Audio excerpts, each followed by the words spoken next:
Okay, this is going to be part 2 of the PA training. So one thing that I forgot to mention in the first video is the other thing with these arms is we have dirty gloves on, and when we're positioning this, we put the sensor in somebody's mouth and then we grab our arm and move this. So you always need to make sure that this arm is getting wiped down with a wipe, because you never want to leave blood on here. They do kind of stain just in general, just with other materials that we use in the office. So that's not uncommon. Like on here, that's some staining. But you always want to make sure it's wiped down, because you never want there to be blood on an x-ray arm and then be pulling it over to a patient and somebody else's blood be on there. So you have to be very diligent about making sure that that gets wiped down, even though it's kind of out of sight, out of mind. That's a big part of things. So the other part, so what we use is a digital x-ray system. So these are the Kodak, this one, Carestream, Kodak, I think they're 300s, if I'm correct. Let's see. Oh, not even close. It is a 6100. We have another model in Chantilly that's a little bit bigger than this, so your positioning will be a bit different, but majority of them are the standard size. What we use for x-ray holding, these are called snap arrays. So this piece here will always go on the cheek side. Those little teeth here will always go where the cord is. So this would go in like this. And then this end here is going to be used in the front of the mouth. And we'll make another video that will show positioning whenever I have somebody in here. Right now it's a Saturday and I'm by myself. So let's go ahead. So I'm going to walk you through how to get this set up, and then also how to fix kind of the biggest issue with these sensors right now. Right now I'm making this video June 23, so this issue could resolve. It didn't used to be a problem, depending on when you're watching this video, but so far Carestream and Systems Go haven't found a solution to this, so it kind of is just kind of what we're dealing with right now. So I'm going to go into my account, search my full name so we don't get anybody else's account up there. Okay, so now that my account is open, we have our imaging button here. So you're going to click imaging. It's going to open our imaging software.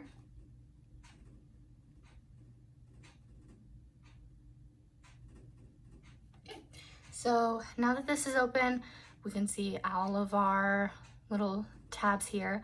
So the most important thing is that you're going to go to this top corner here and add a visit.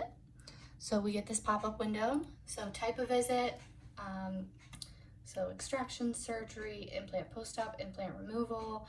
So let's do, you could also just do a PA if it's just maybe of a tooth that is in question, it doesn't fall under anything. So the thing with this is that even if we do, let's do implant surgery. So this is not an acceptable title. This doesn't have enough information. The insurance company isn't going to like it. We're not going to like it. So implant surgery, and then we need to put a tooth number. It could be 2 and 3. It could be whatever, but it has to have a tooth number. It has to explain what it is. Or maybe it says implant surgery post-op, implant surgery pre-op. It has to have something. And then even pre-op and post-op, we really just need a tooth number there. The gallery is always going to be none. So then once that's done, you could hit OK. I'm gonna close out of that. So what we see over here, let me get some PAs open. So PA, so this is bite wing. Truthfully don't know what these are. Okay, I think this was just us playing with our new Pano machine. This is my account, so it's no patient information, it's just mine. So here's a PA. So these, if you have multiple, where you're doing surgery in multiple places throughout the mouth, what you really want to be doing is renaming these. So if there was multiple of these on here, like let's say they get to be 4 of them, you don't really know the positioning. Like sometimes you may not be able to tell, oh, this is tooth number 3 or this is area number 28. So what you'll want to do is click on this, you'll 3 times, 1, 2, 3, and then you can rename it. So these are my molars, but again, so here's the problem. So I know these are my molars, obviously, but I have no idea where this is in my mouth. I'm gonna say this is probably number 30, 31, but I don't truthfully know. So, and I mean, this is my mouth. So here's the problem that we run into is that if we don't name these on here, then you don't know. And that's not an accurate medical record at that point. You can't guess at a medical record. So if a patient comes back, so this was in 2019, and this is my own mouth, I don't even know what this was on. You know, if they come back 2, 3, 4, 5, 7 years later, and maybe even a year later, you're not gonna know where this x-ray was taken. So this always needs to be renamed with the tooth number. So up here you can see this says number 10. So now when we open this up and we see this, I can go, oh, okay, I know where this is. But this one down here, you have no idea. So you need to really be putting tooth numbers in there. The next most important thing, that error that I was talking about with this imaging software. So when you open this up and you're setting up for a PA, you always need to make sure that this little kind of sensor and tooth thing, these little images are up here. Otherwise, what's going to happen is you're going to plug in your sensor, you're gonna have your button, and you're gonna hit your button, and nothing's gonna happen. So in order to correct that, what happens, the way it's been explained to us, is basically if you don't close out of this properly, so every time you are in this imaging software, you have to hit this red X to close it out. If you don't, what happens is it leaves the sensor attached to that imaging window. So then when we go to open up a new patient, it won't be there. So I'm going to show you how that happens and how we fix it. So right now, since we closed out of it properly, when we open it back up, that sensor will still be there. So here's our sensor. We're good to take a PA. So if I, I'll plug this in, just show, hit the button.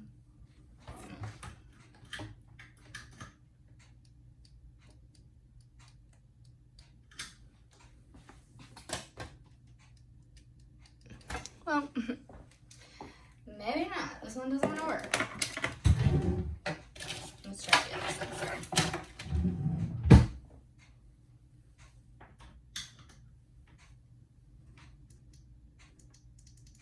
Okay. Well, you could be like this. It seems like every time I come in on a Saturday, this system, like the imaging system, never wants to work. So usually, if you have this sensor, then you're good to go. You're gonna hit the button, everything's gonna come up. But what we're gonna do to troubleshoot this, we're gonna go to Task Manager. So you're gonna right click and start, go to Task Manager, it's gonna open up. So we're gonna end, you wanna find the ones that have that OMS imaging and that little WinOMS black and orange icon. So we're gonna end that, and then usually you'll have a second one that's kind of lingering out in your sensor stuck to that. So then I don't see another one here. So now we're gonna also go to, I think, details. So we're gonna scroll through here, move through services. So I don't see one.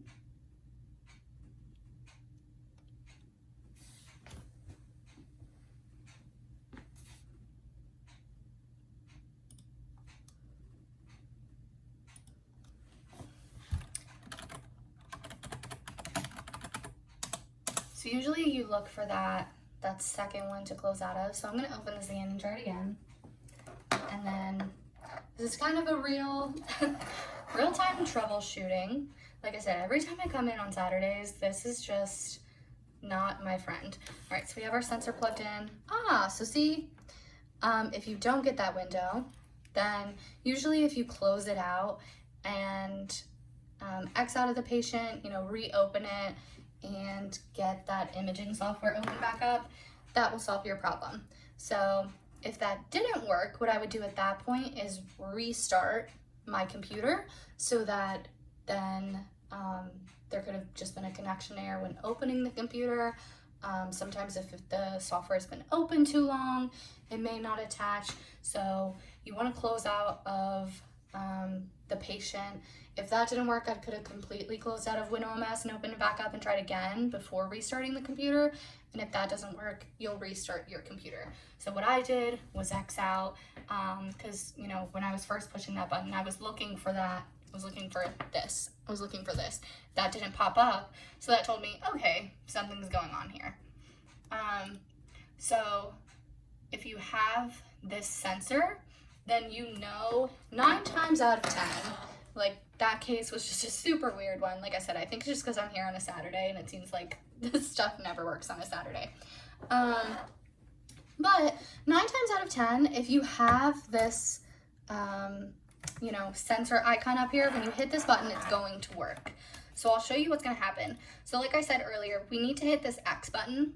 If we don't, so let's say I don't close out. Let's say I just open somebody else. So maybe this window is over on the TV. I'm not paying attention. I don't hit the X. I don't know. It's a busy day. It happens constantly, which is why I'm going to show you how to fix it. So instead, let's say I'm going to close out of my account. I'm going to open our, let's do Katie's account. So I'm not sharing any patient information. Katie is our office manager and we have full permission to be into her account. So last name is Grimm, Catherine, open her account. So I'm going to open up the imaging.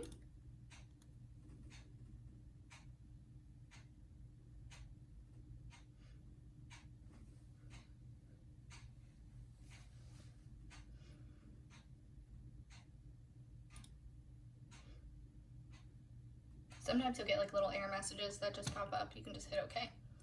Okay, so now what we can see, our issue up here, there's no sensor because I did not close out of my imaging window. So my imaging window I left up and then I opened hers. So what happens is that sensor, it gets stuck to my account.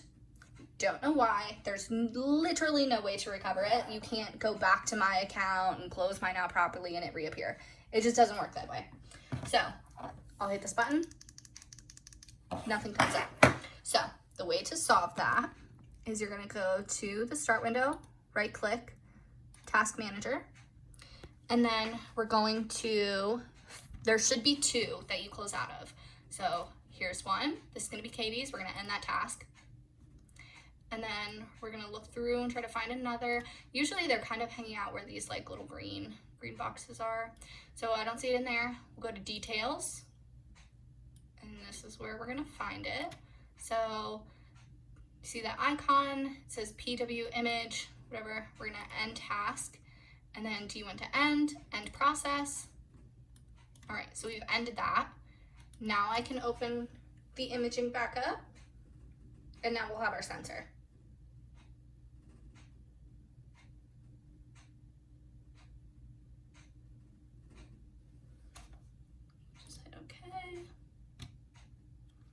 All right, so now our sensor is on there. If I hit the button, it's gonna come up.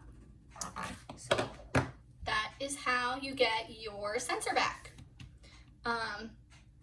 The long way of doing this would be to restart your computer, but this is the solution that we have. I think the camera might have been dropped, but you can see our sensor is back up here now. But this is the solution we've come to with Systems Go and Carestream. It just kind of is what it is at this point. it just gets locked on. So in order to avoid that, if you always hit the red X up here in the corner, then you won't have that error. But like I said, it happens constantly. We're in and out of these rooms so quickly that it just happens. The other most important thing when it comes to imaging and insurance, so let's pull up a image here. So I know that what implant this is for Katie, just because it was recently that we did it. But we can see our problem here is that someone did not number this. So you always need to make sure that if we are taking PAs, that we're numbering it. So we know it's number 14 just because I know Katie's account. But this on here, so what I'm gonna do just to go ahead and fix this problem is put that in now. But we need to have a tooth number always. So then the other thing with insurance is it needs to be oriented the correct way. So when we hit this button, so you hit it once, so this is gonna be for lower teeth. If you hit it again, that's gonna be for upper teeth, and then it'll do it sideways as well. So orienting, you can use this button to always make sure your x-ray is oriented properly. But let's say the doctor, you know, he's taking the x-ray, or just you're not thinking, whatever the case may be, it may not come out oriented the way you want. So let's say that this isn't implant number 14. Let's say this is actually implant number 30. If we send this to the insurance, they're going to deny it because based off x-ray standards, this is an upper tooth. So let's say this was a lower tooth. You're going to come to your, you're gonna come to your red toolbox here, and then we get this little pop-up. So we would rotate it, and then if this were number 30, which we know it's not because we can see our sinus and all that good stuff, but if this were number 30, it would need to be oriented, meaning rotate it, spin it around, show it the way it's supposed to be, and then we could send it to the insurance. If it wasn't this way, the insurance will deny it because they're going to say, with it like this is an upper tooth, which like I said, obviously it is, but for training purposes, if it wasn't, this is not acceptable. So every single time that we take an x-ray, you need to do it right then, right there. If it's the wrong direction, you need to go in and change it. So then I'll show you some other things that the doctors like to do. Dr. Pham likes to flip his panos, so I'll show you how that would look. So down here we see right, we see left. Dr. Pham, when he is doing the consultation with the patient, just instead of like telling them, oh, this side is this side, this side is this side, da da da da, he will mirror flip it. So if you see the image like this where it says left and right and it's actually correct, what we want, those need to be flopped. So if you see that, make sure you flip it back because it needs to go to the insurance the proper way, because if it doesn't, so let's say right here, you know, Katie is missing tooth number 14 or 13? 13? I think it's actually 14 because it moved over. I don't know. In any case, they're missing this tooth. And then if you send it to the insurance like this, they're going to say, oh no, you're actually missing tooth number 2, tooth number 3, whatever. I think it was her wisdom tooth that moved over. But anyways, yeah, they're going to say, nope, that actually doesn't match. So they're not, the insurance company's not looking at our things. They're just looking at it like it should be. So make sure you flip it. The other thing that Dr. Maharaj will do a lot, freehand draw. So he'll say, oh, we're gonna take out this tooth and we're gonna put an implant here, we're gonna put an implant here, and then one here, and we're gonna make a bridge like this and like this and like this, and then we'll place an implant here and do a tooth here. So when you go to the day of surgery and you're looking at, you know, your PANA, which you need, it has all these drawings over it. So to get rid of those, just do these little 2 arrows that circle around each other, undo all, and then you can get those drawings off of there. And yeah, so we will close that out. The most important thing, you know, just make sure you're always creating a new day. If you're not creating a new day, then if I took an x-ray today, it's going to look like I took it back in April. So create a new visit. Like I said, the gallery is always none. And then if you do take it on the wrong day, I explained this in the other video, but what you would do is click on it, drag it, and then, so right now we can see this has this black, oh, can you see that? Nope, there you can.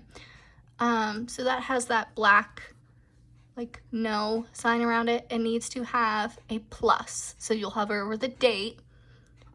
When you get that plus symbol, then you can let it go and move it. I'm not gonna drop it there because I don't want it there. But that's how you would move it. And then you would need to make sure you delete it from the original file.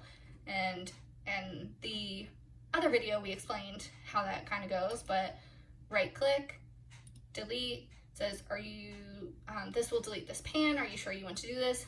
Click yes, and then it says, once this data is deleted, cannot be recovered, would you like to cancel? Most people hit yes and yes, and then they wonder why it's not deleting. This is asking, the second one asks, do you want to cancel? So if you hit yes, it's gonna cancel. So no is what's going to delete it. I don't want to delete her pano, so would you like to cancel? I'm gonna say yes, so that way we can keep it. So that would be that part. Let me kind of pop this out of here for a second. So the other thing, sometimes these little boxes that these connect into can become loose or pieces break out of here. Like room 1, it's missing pieces in there right now. So if it's not working, like if you plug it in and you don't get that spinning window or that dial or whatever you want to call it, try to plug it into one of these.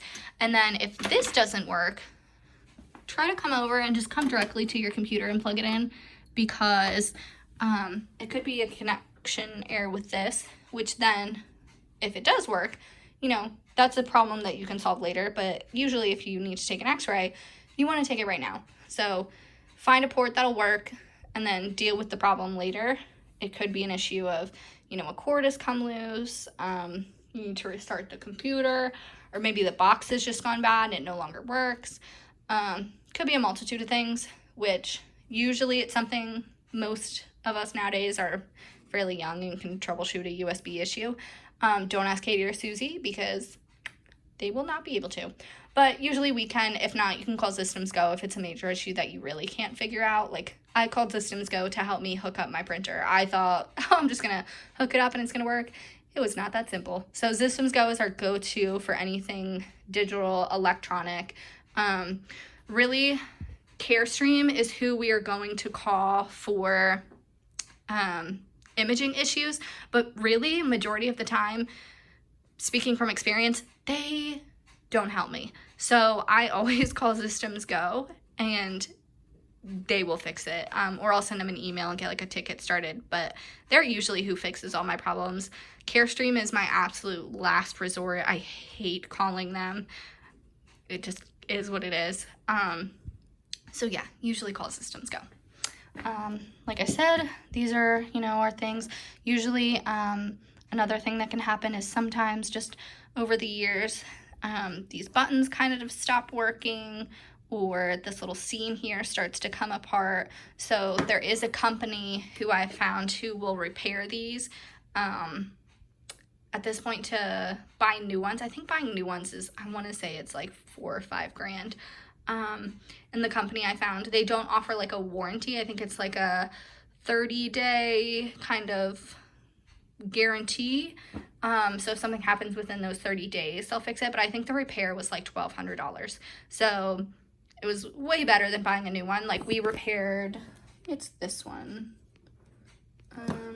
See, I can't even tell which one it was. No, it was this one. You can kind of see the little shiny glue on the side of there.